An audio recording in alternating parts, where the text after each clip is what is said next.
नमस्कार, आप देख रहे हैं DTW 24 न्यूज़ और मैं हूं आपके साथ दिव्या पांडे। अभी हमारे पास बात करने के लिए सभी कुछ बुजुर्ग लोग हैं, अब उनसे ही बात करेंगे और जानने की कोशिश करेंगे कि पहले चरण की मतदान भी हो चुकी है और दूसरे चरण की भी कल मतदान हो चुकी है।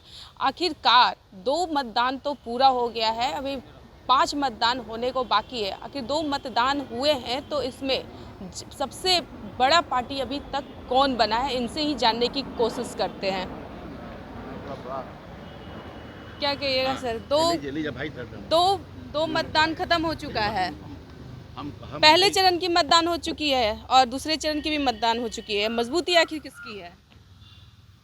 देखिए, अभी तो मजबूती एनडीए की ही लग रही है। एनडीए की हाँ, एनडीए की ही कैसे? मजबूती लग रही है। देखने में जो मिल रहा है, जो आवाज़ आ रही है क्षेत्र से, और जहाँ तक मैं भी क्षेत्र में जा रहा हूँ, दौड़ रहा हूँ, हाँ, कुछ अभी चुनाव प्रचार के माध्यम बीच में कुछ बाधाएं हो रही है, हल्ला गुल्ला हो रहा है कि भाई बैस जाति के लोग वहाँ चले गए। लेकिन हम कहते हैं कि जब सब लोग देख रहे हैं कि जो मोदी जी मान सम्मान जो चाहिए आम लोगों के लिए जो कर रहे हैं, वो सब लोग देख रहे हैं। आजकल कोई बुर्बक नहीं है, इसलिए ये सब देखते हुए हमको तो यही महसूस हो रहा है कि अभी एनडीए की ही मजबूती बनी हुई है। कहा जा रहा है कि किशनगंज में और कटिहार में सबसे ज़्यादा मतदान हुआ है और भागलपुर में देख लिया जाए तो अजय मंडल है भागलपुर से, तो सबसे कम मतदान अभी भागलपुर में हुई है। तो देखिए, जगह जगह की अपनी अपनी बनावट है।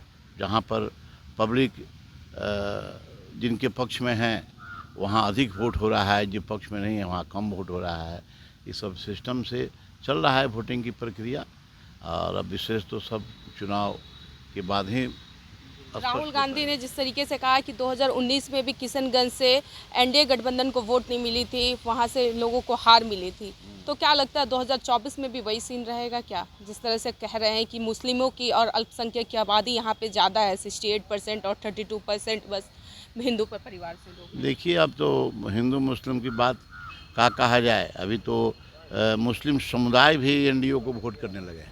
मुस्लिम समुदाय भी। हाँ, इसलिए वो समझ रहे हैं कि भाई मोदी की सरकार की जो गारंटी है वो सबके लिए है। जो उनकी अपनी मदद बात हो रहा है, सबके लिए हो रहा है। तो हमें यह एक तरह से भरमाया जा रहा है। इस चीज़ को अब लोग मुस्लिम लोग समझने लगे हैं। इसलिए और जहाँ होगा वहाँ की अपनी लोकल अपनी प्रक्रिया बात होगा। इस पर तीसरे चरण की क्या कुछ तैयारी चल रहा है? तीसरे चरण, अब देखिए, जितना ही चरण बढ़ता जाएगा एनडीए आगे भागता चला जाएगा। आगे भागता जाएगा, यानी 400 पार। बस 400 पार होबे करेगा, जब सबका यही एम है। अच्छा। हाँ, तो इसलिए सब लोग 400 पार करेंगे। चलिए, और भी लोग हैं यहाँ पे उपस्थित, उनसे भी बात करते हैं। क्या कहिएगा, दूसरे चरण की मतदान हुई है, सबसे ज़्यादा वोटिंग कहाँ हुई है? वोटिंग तो पूर्वांचल में हो रहा है या मिथिलांचल वगैरह। क्या जिस तरीके से मोदी जी कह रहे हैं 400 पार और 40 सीट हमार, होना चाहिए। जैसे विपक्ष के पास कोई मुद्दा नहीं है। मैं किसी पार्टी का सदस्य नहीं हूँ, सबसे पहले जान लीजिए। लेकिन जो विकास की योजना है, जनता में जो उसका लाभ मिल रहा है, वो हिसाब से होना चाहिए। विपक्ष के पास कुछ है ये नहीं है। विपक्ष तो कह रही है हमारे पास रोजगार है। विपक्ष के पार्टी एनडीए गठबंधन के पास कोई मुद्दा नहीं है, रोजगार की बात नहीं करते हैं, विकास की बात नहीं करते हैं, बस वो 5 केजी राशन के बाद पर वो बात करते हैं। देखिए, विपक्ष के सूझ ही नहीं रहा है कि सत्ता पक्ष क्या कर रहा है। जैसे आयुष्मान भारत, 5 किलो अनाज ही है सही, 5 किलो अनाज सही। दलितों का राष्ट्रपति मिला, कई मुद्दा को सुलझाया गया। लेकिन विपक्ष के पास क्या है? कांग्रेस का जो किया उसका मोदी जी लागू कर रहे हैं। कोई नई बात तो है नहीं। कांग्रेस तो ये भी तो मोदी जी पे तो इल्ज़ाम लगा रहे हैं कि वो मंगलसूत्र, लोगों का घर उजाड़ने का हाथ उनका रहा, मंगलसूत्र छिन गया, वहाँ पे वो नहीं गए। देखिए, तरह तरह के आरोप लगा रहे हैं। उदारीकरण कांग्रेस का देन है, प्राइवेटीकरण। आज उसी चीज़ को मोदी जी कर रहे हैं, तो दोषी कौन है? दोषी आपका कांग्रेस है। मनमोहन जी के समय में उदारीकरण लाया गया, प्राइवेटीकरण लाया और उसी को माध्यम से आरक्षण पर हमला किया गया, तो दोषी विपक्ष है। तो राहुल गांधी भी तो जिस तरीके से राहुल- कह रहे हैं कि मंगलसूत्र अब दिलवाने का, वापस करवाने का जिम्मेदारी हमारी रहेगी। जिस तरीके से पुलवामा अटैक हुआ, कई लोगों का जान गया, मोदी जी एक बार पूछने तक नहीं गए। मणिपुर में हादसा हुआ, वहाँ भी वो झांकी मारने नहीं गए। इस तरह के तमाम आरोप लगा रहे हैं। विपक्ष के पास कोई ठोस मुद्दा नहीं है, ये बकवास इसमें है।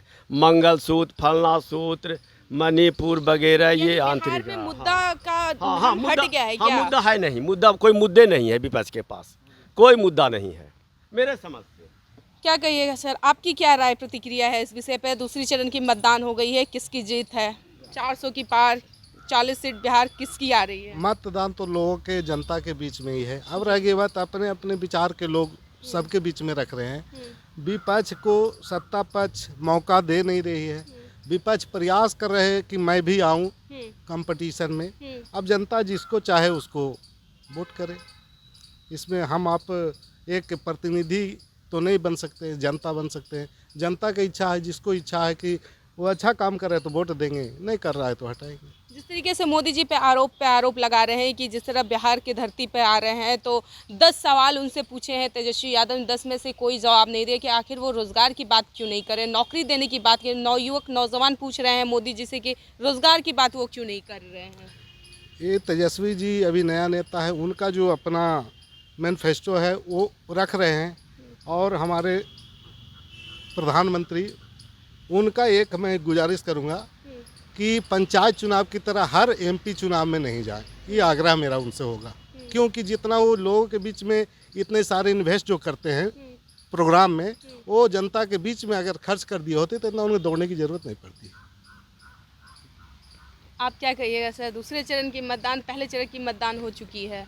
दूसरे चरण मतदान की जैसे जैसे मान लीजिए बढ़ते जा रहा है, मतदान का डेट बढ़ रहा है, 7 चरण में चुनाव है पूरे भारतवर्ष में। जैसे जैसे हो रहा है, मोदी जी का कुनबा बढ़ रहा है और उन्हें बढ़िया काम किया कि अपनों के बीच में बिहार में तो वो लगभग 40 लोकसभा सीट में 40 जगह आने का काम कर रहे हैं।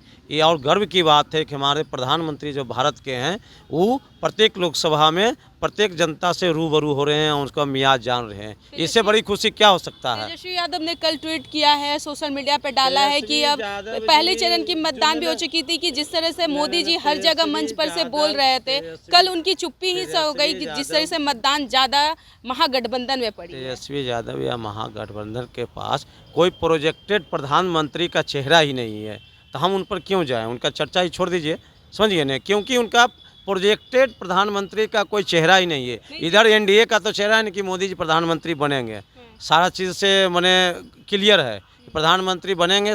आती है 400 पार आती है तो मोदी जी प्रधानमंत्री बनेंगे। उनकी तरफ से तेजस्वी यादव भी तो कोशिश में राहुल गांधी को तो प्रोजेक्टेड नहीं है, उनमें तय नहीं हुआ है कि कौन प्रधानमंत्री हो सकते हैं, कौन कौन हो सकते हैं, वो तय नहीं अभी हुआ है। आप भी मीडिया के माध्यम से जानकारी हमको बता दें कि महागठबंधन का प्रधानमंत्री जो प्रोजेक्टेड प्रधानमंत्री जो है कौन है, आप हमको बता दीजिए। आप ही से हम जानना चाहते हैं। वो तो आप लोग से ज़्यादा बेहतर कौन जान सकता है कि कौन हम है। तो बता तो रहे हैं, कोई प्रोजेक्टेड प्रधानमंत्री का उम्मीदवार ही नहीं उधर विपक्ष का है। आप बताइए कौन चेहरा पर आप वोट दीजिएगा? आखिर चेहरा होना चाहिए ना, दुल्हा कौन है, दुल्हन कौन है, तय हो जाता है। राहुल गांधी भी तो जिससे बिहार की धरती पे वो रैली, कई रैलियों में शामिल भी हुए हैं। वो विपक्षी पार्टी है तो एक बार में आए कि नहीं, एक आध बार आए हैं, एक आध जगह आए हैं। अब मोदी जी का सभा यहाँ जनता से रूबरू जनता का हालचाल पूछ रहे हैं 40 के 40 लोकसभा में, तो हम सब गौरवान्वित हैं कि प्रत्येक लोकसभा में मोदी जी का पदार्पण हो रहा है। देश का प्रधानमंत्री जो हैं वो खुद आ रहे हैं, चल के आ रहे हैं बिहार की धरती पर। तो तेजस्वी यादव तो इस पे भी आरोप लगा रहे हैं ना, बिहार की धरती पे आ रहे हैं तो अमित शाह पे, जेपी नड्डा पे, प्रधानमंत्री पे, कि कहीं ना कहीं उन्हें मन में संशय है कि नहीं जीत पाएंगे, 400 की पार नहीं हो पाएगी, 40 सीट हमारी नहीं हो पाएगी, इसलिए बिहार की धरती पे बार बार चुनाव प्रसार के लिए जनता का मियाज और हालचाल जानने के लिए आए। जो मैंने विकास किया, आयुष्मान कार्ड का धरती पर उतरा कि नहीं, ये जो राशन का 1 नेशन 1 राशन जो मिल रहा है, इस सबको मिल रहा है कि नहीं, डायरेक्ट जनता से रूबरू हो रहे हैं, डायरेक्ट फेस टू फेस। इसलिए हम चाहते हैं कि इस बार भी हमारा पूरे जनता से, बिहार की जनता से अपील करते हैं कि पूरे उनको सीट जो है अभी हैट्रिक वो प्रधानमंत्री बने, हमारे बिहार की जनता से अपील करते हैं कि ज़्यादा से ज़्यादा संख्या में मत वोट करें। इसलिए हमने सभी लोगों से राय मशवरा लिया, सभी के माध्यम से यही पता चल रहा है कि विपक्ष में प्रधानमंत्री बनने लायक अभी कोई नहीं है। और एनडीए गठबंधन में जिस तरीके से देख लिया था, अगर 400 की पार होती है और 40 सीट होती है तो बिहार में फिर से एक बार देश में प्रधानमंत्री नरेंद्र मोदी ही बनेंगे। तमाम विषय पे हमने बात किया, सभी मुद्दे हमने उठाए, सभी मुद्दे का हमने जवाब दिया। आप लोग विजुअल के माध्यम से देख रहे हो, वीडियो के माध्यम से कमेंट करके जरूर बताइएगा कैसा लगा हमारा प्रतिक्रिया। आप लोग तब तक के लिए हमारे साथ बने रहे। आप लोग देख रहे थे DTW 24 न्यूज़। धन्यवाद।